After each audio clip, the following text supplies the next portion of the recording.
یوں ارشاد فرماتا ہے، بے شک اللہ مددگار ہے اپنے رسولوں کا اور ایمان والوں کا،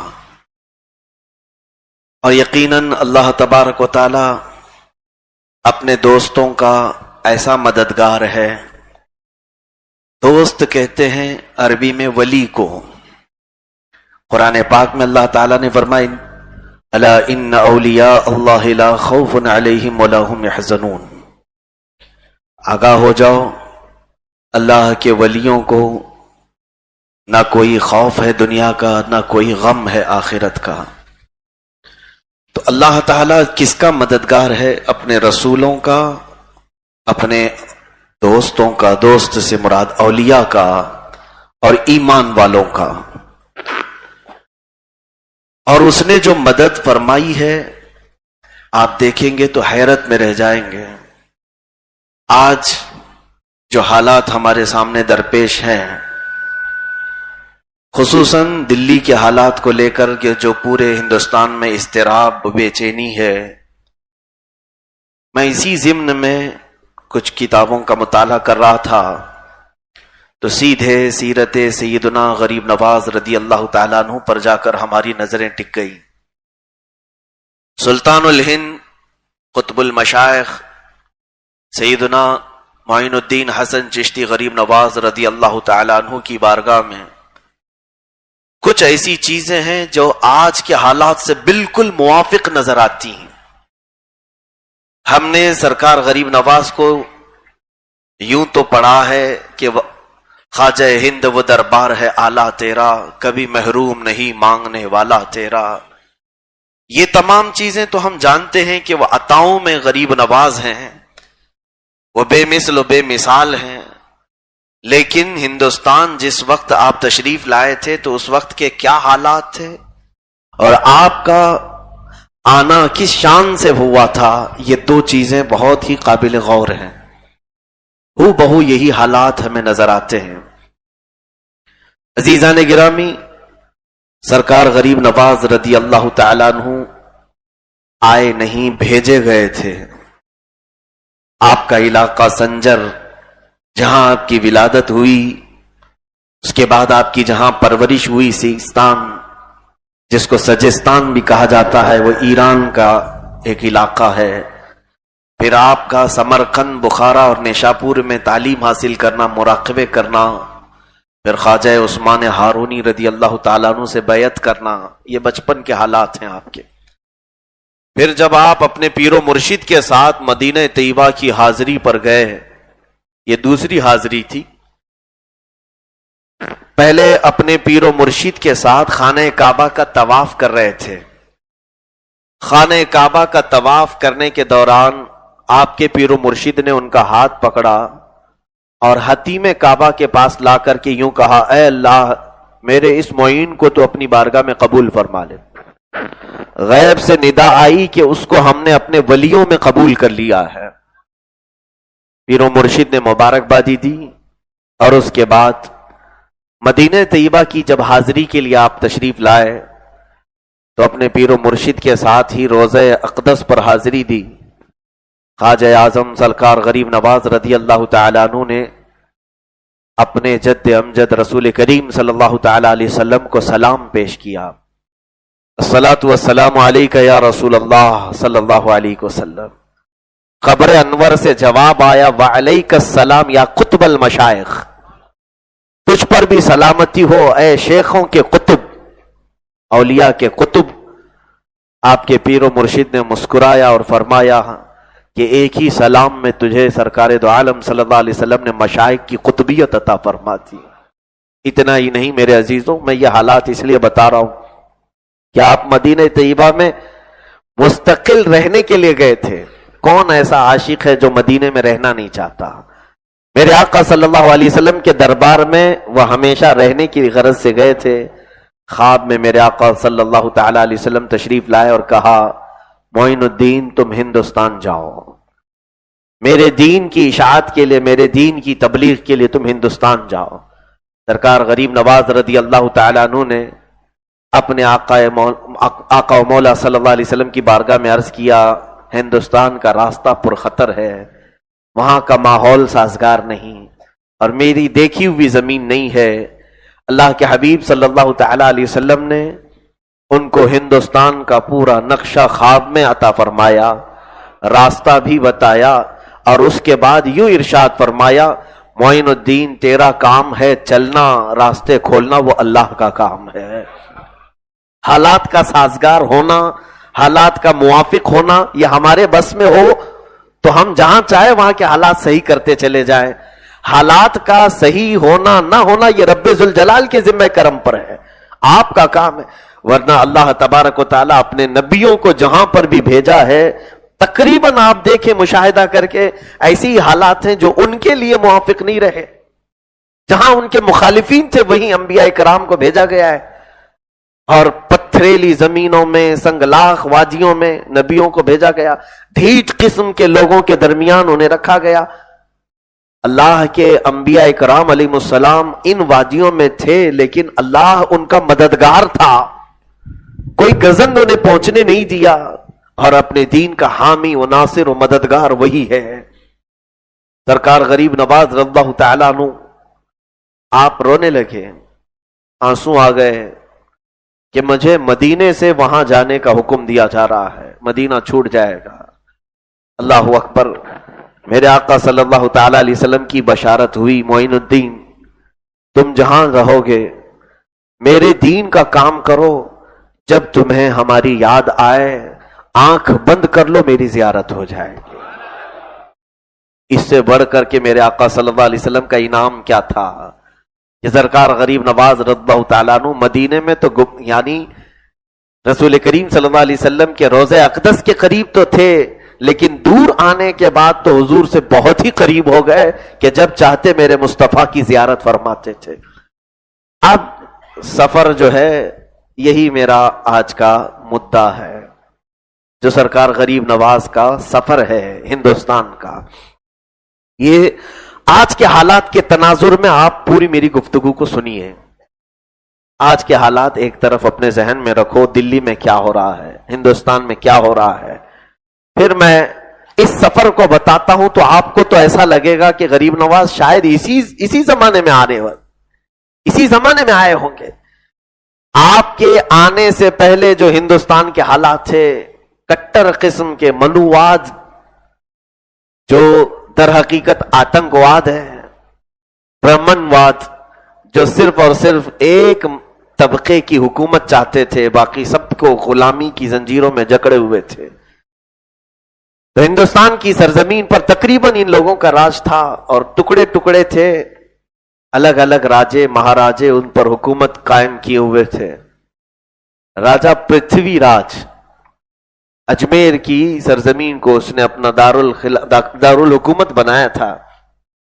اس کی ماں نے 12 سال پہلے ہی، وہ بہت بڑی علم نجوم کی ماہر تھی، علم نجوم تاروں کا علم جاننے والے جوتش جو ہوا کرتے تھے پہلے زمانے میں بھی رہے ہیں. تو یہ اس کی ماں بڑی علم نجوم کی ماہر تھی. اس نے 12 سال پہلے کہا تھا اپنے بیٹے سے کہ میں دیکھ رہی ہوں ستاروں کے علم سے کہ تقریباً 10-12 سال کے بعد ایک درویش 40 لوگوں کے ساتھ یہاں آئے گا جو تیری سلطنت کو ختم کر دے گا. اس نے پوچھا وہ کیسا ہے؟ تو اس کی ماں نے کہا وہ ایسی شکل کا ہمیں نظر آتا ہے. اس کی ماں نے اتنے سال پہلے ہی کہا.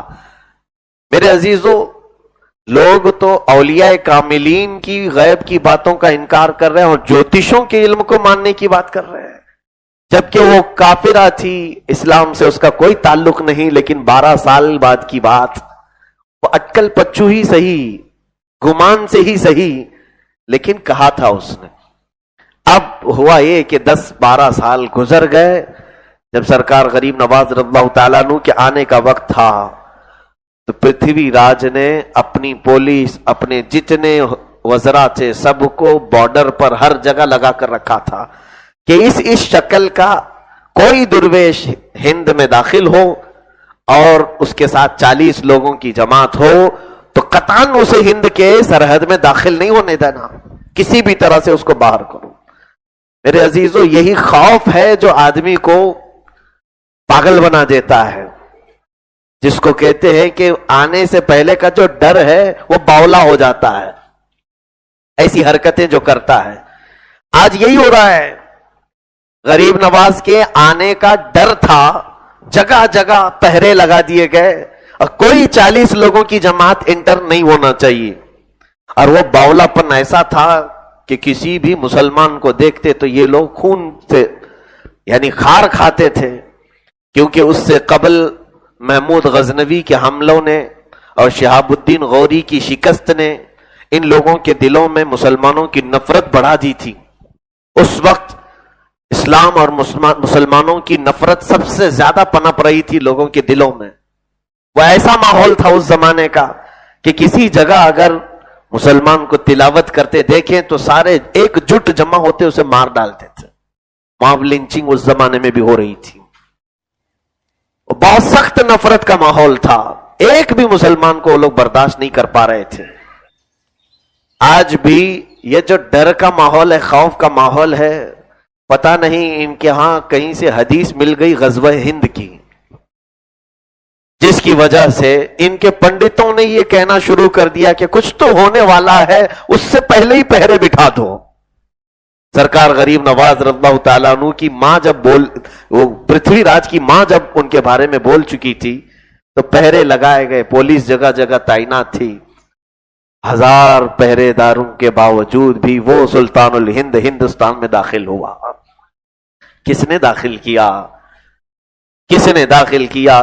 یہی قرآن کہتا ہے انما ولیکم اللہ ورسولہ والذین آمنوا، بے شک اللہ اپنے رسولوں کا اور ایمان والوں کا مددگار ہے. ارے وہ رسول کریم صلی اللہ علیہ وسلم کا پورے گھر کا احاطہ کر کے کفار تلواریں سونتے کھڑے تھے قتل کے لیے، اور ان سب کے جال کے بیچ سے میرے مصطفیٰ کریم صلی اللہ علیہ وسلم کو اتنی آسانی سے میرا پروردگار نکال کر مدینے تک پہنچایا. اسی طرح سے ان کی آل میں آنے والے شہزادے رسول غریب نواز کو بھی اللہ تعالیٰ نے لاکھوں پہروں کے باوجود ہندوستان صحیح سلامت پہنچایا. آپ آئے تو سیدھے دلی میں ہی پہنچے. لاہور کے راستے سرکار غریب نواز رضی اللہ تعالیٰ عنہ پہلے کہاں آئے؟ دلی میں آئے. آپ کے پہلے مرید، سب سے پہلے شاگرد حضرت خواجہ قطب الدین بختیار کاکی، ان کے ساتھ اور کچھ فقراء اور اولیاء کی جماعت آپ کے ساتھ تھی. اس وقت سرکار غریب نواز رضی اللہ تعالیٰ عنہ جہاں پر بیٹھے تھے تاریخ میں وہ لکھا گیا ہے، تو اس وقت کے بہت بڑی عمارتیں تھیں. ایک راج مندر اور ایک لال گھاٹ ایسی کچھ جگہ ہے، راجا کا محل اور ایک مندر. ان دونوں کے بیچ میں آپ نے ڈیرا لگا لیا، خیمہ لگا لیا. اب جب حکام اور وزراء آ کر کے دیکھے اور انہوں نے پہچان لیا یہ وہی ہیں جس کے بارے میں بادشاہ نے پہلے سے ہمیں آرڈر کیا ہوا ہے. اجمیر خبر پہنچائی کہ ایسے ایسا ایک فقیر آیا ہے، ان کے ساتھ 40 لوگوں کی جماعت ہے. وہ آگ بگولا ہوا، کہا کہ کسی بھی طرح سے اس فقیر کو نکالو، دور کرو. میرے عزیزو، سرکار غریب نواز رضی اللہ تعالیٰ عنہ کو اللہ تعالیٰ نے ایک ایسی ہیبت اور ایک ایسا رعب عطا فرمایا تھا کہ بڑے سے بڑا پہلوان بھی سامنے آتا تو پسینے میں شرابور ہو جاتا تھا، جبکہ آپ نے کسی پر ہاتھ نہیں اٹھایا. وہ اللہ رب العزت کی طرف سے دیا ہوا ایک جلال تھا. آئے بہت سارے لوگ اپنے حکام اور وزراء کو لے کر کے کہ آپ کے یہاں رہنے سے ہم میں خلل اندازی ہو رہی ہے. سرکار غریب نواز رضی اللہ تعالیٰ عنہ کے پاس کچھ لوگ آئے اور آتے ساتھ ان لوگوں نے چہرے انور کا جو جمال دیکھا، اللہ اکبر، جو آپ کی چٹائی اور آپ کا خیمہ اجاڑنے کے لیے آئے تھے وہ لا الہ پڑھنا شروع کر چکے تھے. سلطان الہند کے مریدین میں شامل ہوئے، ایک بعد دیگرے ایک بعد دیگرے. ہندوستان کی وہ راجدھانی دلی میں غریب نواز کے مریدوں کا سلسلہ شروع ہو چکا تھا. جس کی جو حاجت ہے، جو ضرورت ہے، اور اللہ تبارک و تعالیٰ یہ مددگار ہے. اپنے ولیوں کا زبان میں اتنی تاثیر تھی کہ کوئی 15 سال سے معذور بیٹھا ہوا ہے، باپ اس کو اٹھا کر کے لایا، آپ نے ہاتھ رکھا، وہ چلنے کے لائق ہو گیا. یہ کرامات کا جو اظہار ہوا، لوگ فریفتہ ہو گئے. ایک ہی دن میں نہ جانے ہزاروں کی تعداد میں لوگ حلقہ بگوش اسلام ہونے لگے. 2-3 دن کے قیام کے بعد تو سرکار غریب نواز رضی اللہ تعالیٰ عنہ نے دلی کی سرزمین پر اسلام کا چراغ روشن کر دیا تھا. جگہ جگہ مسلمانوں نے نماز پڑھنا شروع کیا. اور وہ بھی مسلمان تو ہوئے تھے لیکن ڈائریکٹ غریب نواز کے جو مرید ہوئے ہیں, اسلام لانے کے بعد ڈائریکٹ ایک ایسے عظیم نور کے ساتھ آپ وہ لوگ وابستہ ہوئے ہیں جس کا کوئی ثانی نظر نہیں آتا. میرے عزیزوں, دلی میں اسلام کا پرچم لہرانا شروع کیا تو اس کے بعد سارے خائب و خاسر ہوئے. چاہ کر کے بھی اس مرد قلندر کو نکال نہ سکے. نہ 40 فقیروں کو نکالنے والے آج دلی میں 40,000 لوگ موجود تھے. سلطان الہند غریب نواز رضی اللہ تعالیٰ عنہ جب وہاں سے نکلنے لگے تو خواجہ قطب الدین بختیار کاکی کو اپنا جانشین مقرر کیا اور ان سب کی تربیت کے لیے انہیں اپنا خلیفہ مقرر کر کے ارشاد فرمایا, میری یہ زمین نہیں ہے, مجھے میرے آقا صلی اللہ علیہ وسلم نے جو زمین بتائی اور آگے ہے. تو اور آگے کہاں کا سفر ہے؟ تو سرکار غریب نواز نے فلاں فلاں علاقہ بتایا تو لوگوں نے کہا اس کو تو اجمیر کہتے ہیں, اور وہاں تو بہت سخت زمین ہے, پورے کے پورے برہمن ہیں اور سخت قسم کے وہ دشمن ہیں, تعصبی ہیں.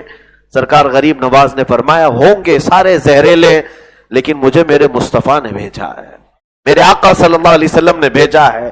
عزیزان گرامی وقار, یہ غریب نواز رضی اللہ تعالیٰ عنہ دلی سے چلتے ہوئے اجمیر تک پہنچے. میں صرف اور صرف یہ بتانا چاہتا ہوں کہ آج لاکھوں کی تعداد میں تم ہو اور کیا یہ سوچ رہے ہو کہ غریب نواز کا شاندار استقبال کر کے ہندوستان نے بلایا تھا؟ نہ, پہرے لگائے گئے تھے, پابندیاں لگائی گئی تھی, آپ کے قریب جانے والے لوگوں کو مار کر کے ختم کر دیا جا رہا تھا کہ کوئی اگر ان سے ملنے کے لیے جا رہا ہے تو قتل کر دیا جا رہا تھا. ایسے ماحول میں صرف 40 لوگوں نے پرچم اسلام لہرایا, اور آج ہم کروڑوں کی تعداد میں ہو کر کے دبکے اور خوف کے ماحول میں کیوں جی رہے ہیں؟ اتنا یاد رکھو کہ اگر تمہارا تعلق غریب نواز سے ہے تو جتنے زہریلے سانپ ہیں وہ اپنا منہ زمین پر مار مار کر مر جائیں گے, مدد تمہارے ساتھ ہوگی, اللہ کی مدد تمہارے ساتھ ہوگی. ہاں, سلطان الہند غریب نواز رضی اللہ تعالیٰ عنہ جب چلتے ہوئے اجمیر تک پہنچے, کسی کو خبر ہی نہیں ہوئی کہ آپ اجمیر میں آئے ہیں, اس لیے کہ پورے راستے پر اور ناکہ بندی تھی, جگہ جگہ چیکنگ پوائنٹ بھی قائم کیے ہوئے تھے کہ اس راستے پر نہ آ جائے. یاد رکھنا وہی ہوتا ہے جو منظور خدا ہوتا ہے, ہزار چاہے کوئی, یعنی مرضی مولا از ہم اولا, اللہ کی مرضی تمام لوگوں کی مرضی سے بہتر ہوتی ہے, اور تم جو بھی چاہو گے, جتنے بھی پلان کر لو گے, اللہ جو چاہتا ہے وہ ہو کر رہتا ہے.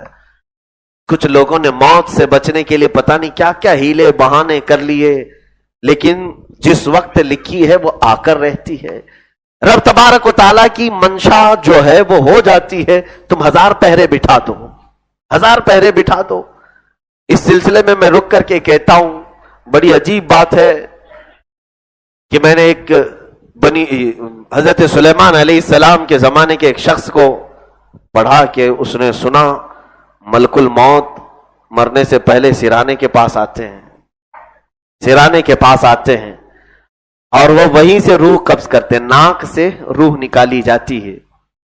اور وہ بڑا حکیم بھی تھا, نجومی بھی تھا. اس وقت ملک الموت جب آتے تھے تو ظاہر سی بات ہے اب بھی مرنے والے کو تو نظر آتے ہیں, کچھ وقت پہلے آ جاتے ہیں, اور اگر گھوم جائے اور ان کی طرف پیر ہو جائے تو پھر وہ ادھر آنا پڑے گا ان کو, یعنی سر کے پاس آنا پڑے گا. تو اس نے اپنے دماغ میں یہ سوچا اگر تمہاری موت کا ٹائم 12:12 پر ہے, یہ اگر پاس ہو گیا تو پھر کبھی موت نہیں آئے گی, کیونکہ وعدہ ہے اللہ کا. اگر اس وعدے کے مطابق ملک الموت نے اسی ٹائم پر روح تمہاری نہیں نکالی تو پھر زندگی بھر پھر تمہیں موت نہیں آنی ہے. آج تک ہوا نہیں, لیکن یہ بھی قانون ہے کہ اگر وقت پر انہوں نے نہیں نکالا تو پھر تمہاری روح نہیں نکلے گی. اس کو یہ کسی نے کہا, موت سے پہلے بیچارہ بستر پر سویا ہوا تھا, آثار نظر آ گئے, ملک الموت کو اس نے دیکھا تو فوراً گھوم کر کے بستر پہ پیر ان کی طرف کیا، سر ادھر کر لیا. ان کو آنے میں کتنی دیر لگے گی؟ ملک الموت پھر اس نے آنکھ اٹھا کر کے دیکھا تو پھر سر کے پاس دکھے، پھر وہ ادھر آ گیا تو 3-4 بار وہ ادھر سے ادھر کرنے لگا. تو بچے تو دیکھ رہے تھے تو انہوں نے کہا ابا کو بہت تکلیف ہو رہی ہے. بستر سے انہوں نے پلنگ سے باندھ دیا ابا کو کہ بہت تکلیف ہو رہی ہے، ادھر سے ادھر ہو رہا ہے. وہ بیچارہ بولتا رہ گیا چھوڑو مجھ کو، لیکن بچوں نے مضبوطی سے پکڑ لیا تھا پلنگ پر اور ملک الموت روح قبض کر کے چلے گئے. تم اپنے طریقے سے اپنے دماغ سے اللہ کے لگائے ہوئے راستوں سے ہٹنا چاہتے ہو، اس کی منشا کے خلاف پلان بناتے ہو. وَمَكَرُوا وَمَكَرَ اللَّهُ وَاللَّهُ خَيْرُ الْمَاكِرِينَ. اللہ فرماتا ہے لوگوں نے مکر کیا، یعنی ہیلے بہانے کیے، اور اللہ نے ان کے لیے خفیہ تدبیر کی، اور اللہ بہترین تدبیر کرنے والا ہے. تمہارے جتنے منصوبے ہوں گے سب فلاپ ہو جائیں گے. یہی ہوا غریب نواز، آ رہے ہیں ہلہ مچا تھا اور وہ آ بھی گئے، ان کو پتہ بھی نہیں چلا. سرکار غریب نواز رضی اللہ تعالیٰ عنہ اجمیر معلیٰ پہنچے اور سیدھے آ کر کے آپ نے اس جگہ پر قیام کیا جہاں پر ایک بہت بڑا درخت تھا. اس کے سائے میں آپ نے چھاؤں لی اپنے فقراء و مساکین کے ساتھ. اور وہ مشہور و معروف واقعہ پیش آیا، راجا کا جو ہے سپاہی، کچھ سپاہی آئے اور انہوں نے پہچان کر کے، شکل سے یہ لوگ خوف کھاتے ہیں، یہ جو دشمنی دکھتی ہے نا کاٹ کھانے کی، یہ اصل میں خوف ہے. یہ خوف ہے. تو اس خوف سے کبھی کبھار آپ دیکھنا کہ سانپ کو آپ ایک ہی بار نہیں مارتے، اگر مل جائے تو ایک ہی بار نہیں مارتے. سانپ کو اتنا کچلتے رہتے ہیں، وہ مر بھی جاتا ہے مارتے رہتے. کیوں؟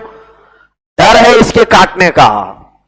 تو یہ انسان کی فطرت ہے کہ وہ اپنے دل کے اندر کی بھڑاس اس کی موت کے بعد بھی نکالتا ہے. جس سے خوف ہوتا ہے، ڈر ہوتا ہے، وہ اسی طرح سے موب لنچنگ کرتا رہتا ہے بیچارہ. سانپ کی بھی کرتا ہے، کتے کی بھی کرتا ہے. کسی سے اگر کسی کو اس سے ڈر ہو تو میرے عزیزوں، سرکار غریب نواز رضی اللہ تعالیٰ عنہ کو سپاہیوں نے زبردستی آ کر کے کہا کہ اٹھو، یہاں سے نکلو، یہ جگہ تمہارے لیے نہیں ہے، یہاں پر راجا کے ہمارے اونٹ بیٹھتے ہیں. تو آپ نے کہا میرا اونٹوں سے کیا تعلق ہے، وہ بیٹھیں گے، ہم انسان ہیں، ہم درخت کی چھاؤں لے رہے ہیں. انہوں نے زبردستی کہا کہ اٹھ جاؤ یہاں سے. غریب نواز نے اپنے مرافقین سے فرمایا کہ ان سے بحث و مباحثہ نہ کرو، ان سے جنگ و جدال نہ کرو، ان کے اونٹوں کو ہی بیٹھنے دو. آپ چلے گئے اور اس جگہ پر جہاں چلہ بنا ہوا ہے پہاڑی کے اوپر، آپ اوپر پہاڑی کے اوپر چلے گئے اور اپنے رفقا کے ساتھ وہاں پر جلوہ فگن ہوئے. شام کو اس کے اونٹ بیٹھائے گئے، دوسرے دن پورا دن بیٹھے رہ گئے، اونٹ اٹھے نہیں. تو کسی کو خبر نہیں تھی یہ چیز. دوسری شام بھی ہو گئی تو بادشاہ کے پاس سپاہیوں نے آ کر کے کہہ دیا ایسا ایسا واقعہ پیش آیا تھا. تو اس نے کہا جس کی پیشن گوئی میری ماں نے کہی وہ تو یہاں آ گیا. میری ماں نے بس 12 سال پہلے کہا تھا، وہ آ گیا. آپ جو تم کہہ رہے ہو وہی درویش ہے. فارسی میں اس نے کہا تھا کہ سوائے اس کے ہمارے پاس کوئی چارہ نہیں کہ تم جاؤ اس سے گڑ گڑا کر معافی مانگو، اور وہ معاف کر دے گا تو ہی معاملہ حل ہوگا. تو انہوں نے آ کر کے دوسرے دن سرکار غریب نواز رضی اللہ تعالیٰ عنہ کے دربار میں سر رکھا اور معافی طلب کی. آپ نے کہا برو شترانت برخاستند، یہ آپ کے الفاظ ہیں، جاؤ تمہارے اونٹ تو اٹھ چکے ہیں. وہاں کر کے دیکھے تو ان کے اونٹ اٹھ کر کے چل رہے تھے، جو کسی کے اٹھانے سے نہیں اٹھ رہے تھے، وہ خود سے اٹھے ہوئے تھے. پتہ یہ چلا کہ اللہ کے ولیوں میں اللہ نے وہ تاثیر رکھی ہے، وہ جسے چاہے بٹھائیں، جسے چاہے اٹھائیں، جسے چاہیں وہ بٹھائیں، جسے چاہیں وہ اٹھائیں. اب یہاں پر اجمیر کی وادیاں جو سنگلاخ بنی، میرے عزیزوں، غریب نواز رضی اللہ تعالیٰ عنہ کے ساتھ مسلسل مخالفت، اتنی مخالفت ہوئی ہے. آج تو تم صرف کرامتوں کو سنے ہو، اور صرف چھٹی شریف میں جا کر کے یا سرکار غریب نواز کے عالی شان مقبرے کو دیکھ کر کے آپ یہ سوچتے ہوں گے کہ ہم ایک بادشاہ کے ہاں آئے ہیں، لیکن وہ بادشاہ نے اپنی زندگی پاک میں جو مصائب و آلام کا سامنا کیا ہے اسے بھی پڑھ کر کے دیکھو.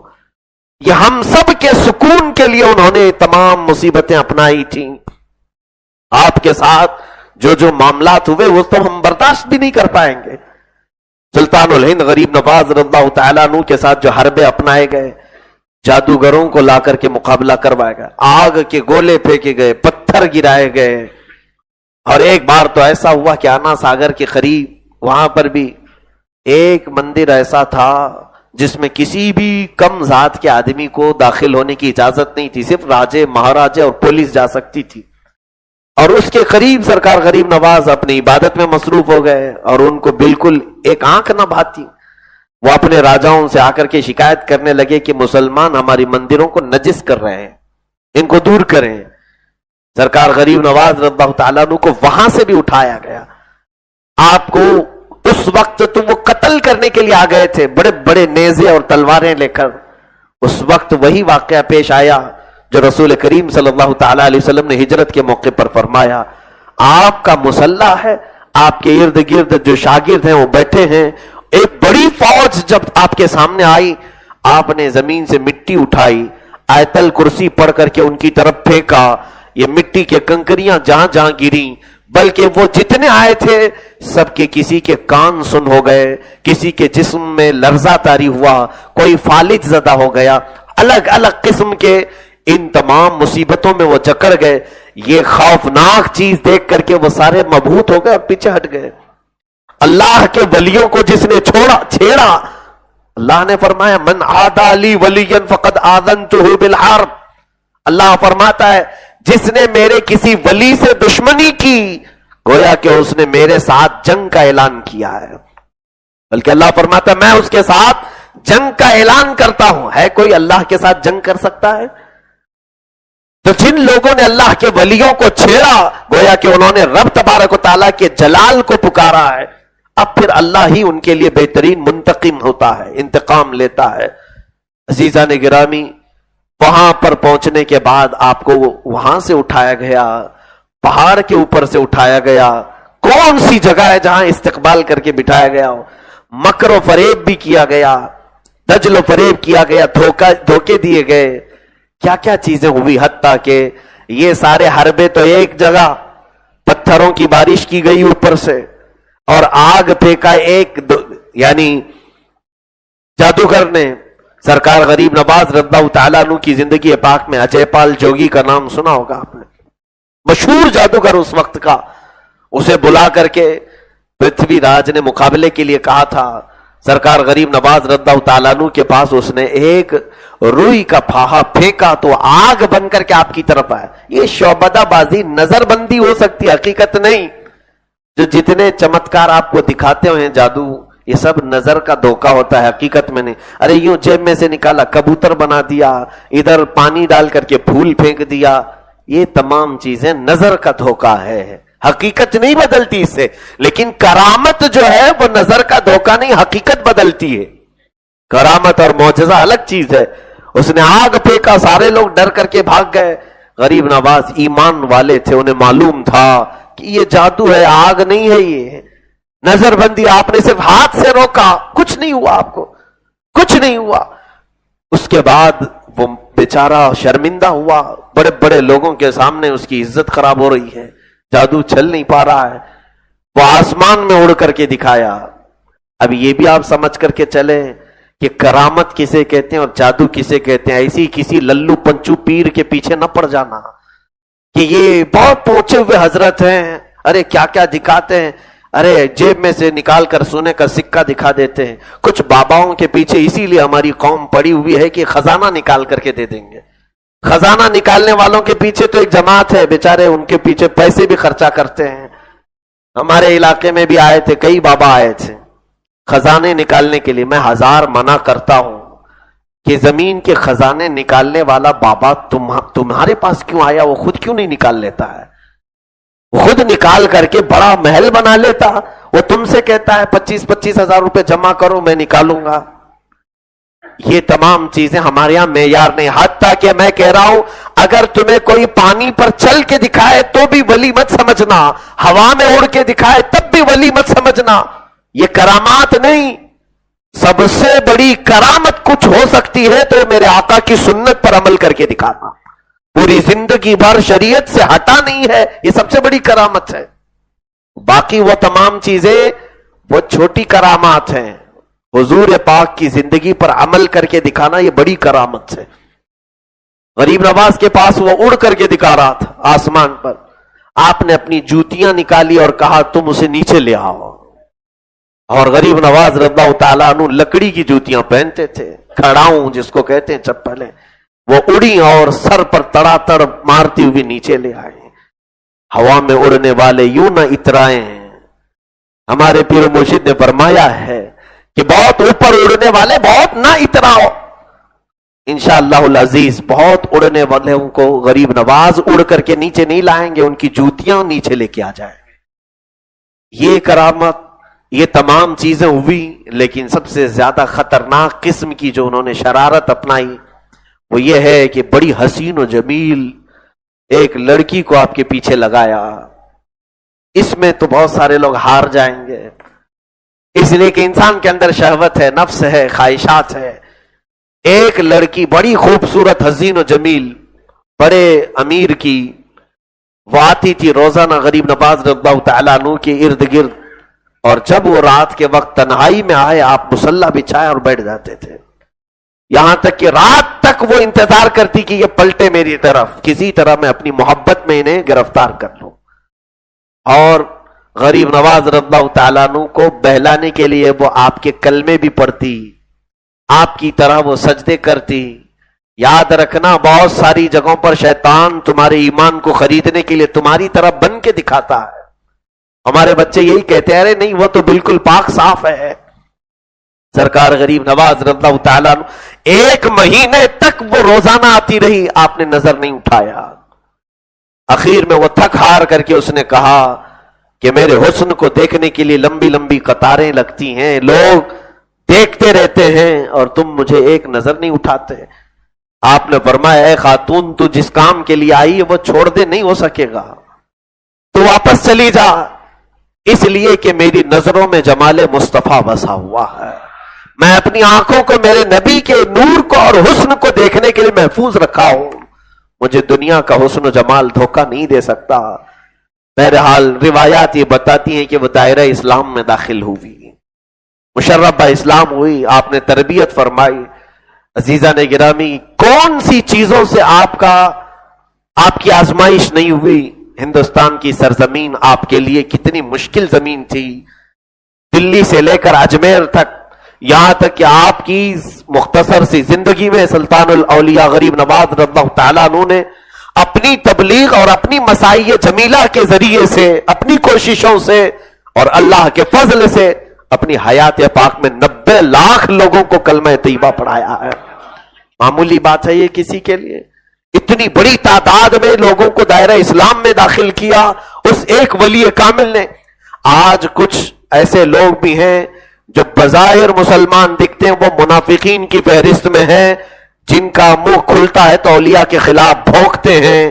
شرارت ایسی ہے ان کی کہ اولیاء کی دشمنی نے انہیں کہیں کا نہیں چھوڑا.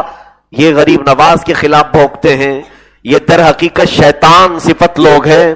آپ ان سے بھی بچیں کہ کوئی اگر اولیاء کا دشمن ہے تو ان سے ہمارا کوئی تعلق نہیں, اس لیے کہ اسلام ہمارے پاس کسی ڈاکٹر اور انجینئر کے ہاتھ سے نہیں آیا ہے. ہندوستان میں اسلام پھیلا ہے تو غریب نواز جیسے اولیاء سے پھیلا ہے, وہ صوفیہ اور درویش اور قلندروں سے پھیلا ہے. عزیزان گرامی وقار, سرکار غریب نواز رضی اللہ تعالیٰ عنہ کے وہ حالات اور آج کے حالات کیا ایسے سیم نہیں لگتا؟ آج ہمارے لیے جس طرح زمینیں تنگ کی جا رہی ہیں, اذانوں سے کچھ لوگوں کو نفرت ہونے لگ گئی, چہروں سے کچھ لوگوں کو ارچن سی ہونے لگی, ہمارے لباس سے کچھ لوگوں کو تکلیف ہونے لگ گئی. آخر یہ تمام حالات تم پڑھو غریب نواز کو پتہ چلے گا. ہر بات یہ اقبال نے صحیح کہا ہے, ازل سے رہا ہے ستیزہ کار رہا ہے ازل سے تا امروز, شرار بو لہبی سے چراغ مصطفی. یعنی ہر زمانے میں ابو لہب کے شراروں نے مصطفیٰ کریم کے چراغ کے ساتھ مقابلہ کیا ہی ہے، اور ہمیشہ غالب میرے مصطفیٰ کا چراغ ہی رہا ہے۔ اگر آج تمہارے اندر نور ایمان ہے اور اسلام کی شمع روشن ہے تو ہزار انہیں پروپیگنڈے پھیلانے دو، کچھ بھی کرنے دو، لیکن اللہ تعالیٰ نے قرآن میں فرمایا قل جاء الحق وزہق الباطل ان الباطل کان زہوقا۔ اے محبوب آپ فرما دے حق آ گیا، باطل مٹ گیا، اور باطل کو تو مٹنا ہی تھا، باطل کو مٹنا ہی تھا۔ قرآن میں مولا فرماتا یریدون لیطفئوا نور اللہ بافواہہم، اللہ تعالیٰ فرماتا ہے یہ لوگ چاہتے ہیں کہ اپنے منہ کے پھونک سے اللہ کے چراغ کو بجھا دے، اللہ کے نور کو بجھا دے۔ واللہ متم نورہ، اللہ اپنے نور کو مکمل کر کے رہے گا۔ ولو کرہ الکافرون، اگرچہ کافر مبہوت ناپسند کریں۔ یہ اللہ کا چراغ ہے اسلام، یہ قرآن پاک اللہ کا چراغ ہے، اسے نہیں بجھایا جا سکے گا۔ کوشش کرنے والے کرتے رہے اور اب بھی کر رہے ہیں، آپ خوف نہ کھائیں۔ اب صرف اور صرف اخیر میں ایتنا میسج دینا چاہوں گا، ان حالات میں جو آج بھی اس طرح ہمیں مصائب اور آلام کا سامنا کرنا پڑ رہا ہے، گھبرائیں نہیں، اپنی ٹوٹی ہوئی نسبتوں کو کامل بنا لو۔ سرکار غریب نواز رضی اللہ تعالیٰ عنہ سے نسبت، سلطان الاولیاء اور سید الاولیاء شہنشاہ ولایت سرکار بغداد غوث الاعظم دستگیر رضی اللہ تعالیٰ، ان جیسے اولیاء سے اپنی نسبت کامل کرو۔ نسبت کا مطلب کیا سمجھتے ہیں آپ؟ چادر پکڑ لینے سے نسبت ہو جائے گی؟ کیا ہاتھ رکھ دینے سے نسبت ہو جائے گی؟ سب سے بہترین نسبت کہتے ہیں انہوں نے جو کچھ بھی فرمایا ہے اس پر عمل کر لے جانا، یہ سب سے بہترین نسبت ہے۔ غریب نواز رضی اللہ تعالیٰ عنہ کے جو فرامین ہیں، اگر ان پر کوئی عمل کرتا ہے تو سچے معنوں میں چشتی ہے، وہ چشتی سلسلے میں۔ غوث پاک رضی اللہ تعالیٰ عنہ کے فرامین پر کوئی عمل کرتا ہے تو وہ قادری ہے۔ باقی صرف ہاتھ رکھ لینے سے اور بول لینے سے نسبتیں نہیں ہوتی۔ اب نسبت کا جو بڑا فائدہ ہے وہ آپ کو میں بتاؤں۔ اللہ اکبر، سرکار غریب نواز رضی اللہ تعالیٰ عنہ سے اگر تم وابستہ ہو گئے تو اس کا اظہار میں آپ کو بتاؤں۔ ایک بار ایسا بھی ہوا کہ آپ اجمیر معلیٰ اپنے چند رفقا کے ساتھ چل رہے، آگ جلائے ہوئے کچھ پجاری ہون کر رہے تھے۔ ہون ہوتا ہے نا، آگ کی پوجا کرتے ہیں، اور برسوں سے اس آگ کی پوجا میں بیٹھے ہوئے پجاری تھے۔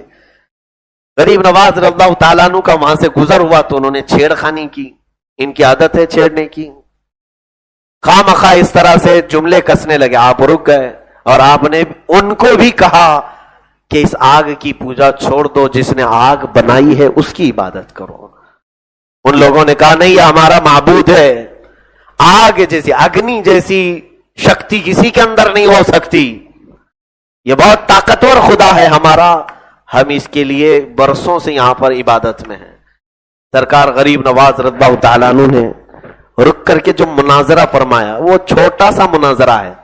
فرمایا اچھا ٹھیک ہے، یہ تمہارا خدا ہے، تم اس سے عبادت کرتے ہو؟ کہا ہاں ہاں۔ تو ہونا یہ چاہیے کہ جب تم خدا کی عبادت کر رہے ہو تو خدا بھی تم سے محبت کر رہا ہو۔ ہم تو یہی عقیدہ رکھتے ہیں، ہمارا مولا ہم سے محبت فرماتا ہے، 70 ماؤں سے زیادہ محبت فرماتا ہے۔ تو کہا اگر یہ آگ تمہارا خدا ہے تو ذرا اس میں ہاتھ ڈالو، ہاتھ ڈالو، کیونکہ تمہارا خدا تم کو نہیں جلانا چاہیے۔ تو ان لوگوں نے کہا کہ ایسا تھوڑی نہ ہوتا ہے، وہ آگ ہے، آگ جلائے گی۔ کہا پھر کیوں اس کی عبادت کر رہے ہو جو جلائے گی؟ یہ مناظرہ ہے سرکار غریب نواز کا۔ عقل والو، عقل سے کام لو۔ انہوں نے کہا آگ جلائے گی، اس کی فطرت ہے۔ تو کہا پھر کیوں اس کی عبادت کر رہے ہو جو تم کو بھی نہیں بخش رہی ہے، چھوڑ نہیں رہی ہے؟ تو انہوں نے غصے میں لال پیلے ہو کر کے سب سے غریب نواز رضی اللہ تعالیٰ عنہ سے کیا کہا، بڑی بڑی باتیں کر رہے ہو تم، کیا ایسا کوئی ہو سکتا ہے جس کو آگ نہیں جلائے گی؟ غریب نواز نے کہا میں ہو سکتا ہوں، میں ہو سکتا ہوں، لیکن میں آگ کی پوجا نہیں کرتا، میں اس کو خدا نہیں سمجھتا۔ تو پنڈتوں نے کہا کہ رک جاؤ، جتنے تھے سب کھڑے ہو گئے اور آگ کو بھڑکایا۔ سرکار غریب نواز رضی اللہ تعالیٰ عنہ، اب یہ دیکھیں ایک مباہلہ بھی ہے، یہ مناظرہ بھی ہے۔ مباہلہ کہتے ہیں حق کو پہچاننے کا ایسا طریقہ کہ دونوں لوگ آپس میں کہیں کہ اگر تم حق پر ہو تو تجھے اللہ کی یہ آگ نہ جلائے، اگر میں حق پر ہوں تو مجھے آگ نہ جلائے۔ تو غریب نواز رضی اللہ تعالیٰ عنہ سے ان لوگوں نے کہا کہ ٹھیک ہے، ہاتھ ڈال کے دکھاؤ، تم ہاتھ ڈالو۔ سلطان الاولیاء غریب نواز رضی اللہ تعالیٰ عنہ نے ہاتھ نہیں ڈالا۔ پجاری گود میں 1 سال کا بچہ لے کر کے بیٹھا تھا، اس بچے کو گود میں سے اٹھا لیا اور اپنی گود میں لے کر کے آگ میں ہاتھ نہیں بلکہ چل کے اندر چلے گئے۔ بڑی آگ تھی، اندر داخل ہو گئے، آگ کے شعلے ہیں، وہ سارے دیکھ رہے تھے آگ میں۔ غریب نواز رضی اللہ تعالیٰ عنہ نے ایسا کیوں کیا ہوگا؟ اس لیے کہ میرے عزیزوں، خود اکیلے اندر چلے جاتے تو سب تالیاں مار کے ہنستے، چلا گیا، ختم ہو گیا۔ اس کے بچے کو جو لے کر کے گئے، سب چلانے لگے، خود تو گیا، ہمارا بچہ بھی اندر لے کے گیا ہے، ہمارا بچہ اندر لے کر کے گیا۔ سارے لوگ جمع ہو گئے، آگ بجھائیں تو کیسے، اس کو کہتے اپشگن ہو جائے گا۔ آگ بجھ گئی تو اپشگن ہے، خدا کو بجھائیں گے کیسے؟ خدا ہی بجھ گیا تو بعد میں پھر کس کو سجدہ کریں گے؟ تو یہ کشمکش میں تھے، یہاں تک کہ دوپہر سے شام ہو گئی، آپ باہر نہیں آئے۔ بڑے پجاری کو بلایا اور بھیڑ جمع ہو گئی، پوچھا کہ آگ بجھائیں، دیکھیں کہ اندر کیا ہوا ہے۔ تو اس نے کہا کہ آگ بجھانا چاہیے کہ بچے کو نکالیں یا جو کچھ بھی ہے، ویسے بھی وہ لوگ جل گئے ہوں گے۔ تو ان لوگوں نے آگ بجھانے کا کام شروع ہی کیا تھا۔ سرکار غریب نواز رضی اللہ تعالیٰ عنہ اپنا دامن جھاڑتے ہوئے باہر صحیح سلامت تشریف لایا۔ ان لوگوں نے چھو کر کے دیکھا تو آپ کے بدن پر گرمی تک نہیں تھی، آپ کے گرم بدن پر گرمی تک نہیں تھی، کوئی دھواں بھی نہیں جلا تھا۔ خیر یہ تو کرامت ہے ولیوں کی، آپ کی گود میں جو بچہ تھا وہ بھی صحیح سلامت تھا، ایک پجاری کا بیٹا اس کی گود میں لا کر ڈال دیا۔ ان لوگوں نے دیکھ کر کے حیرت میں پکارا کہ کیا ایسا بھی کوئی ہوتا ہے؟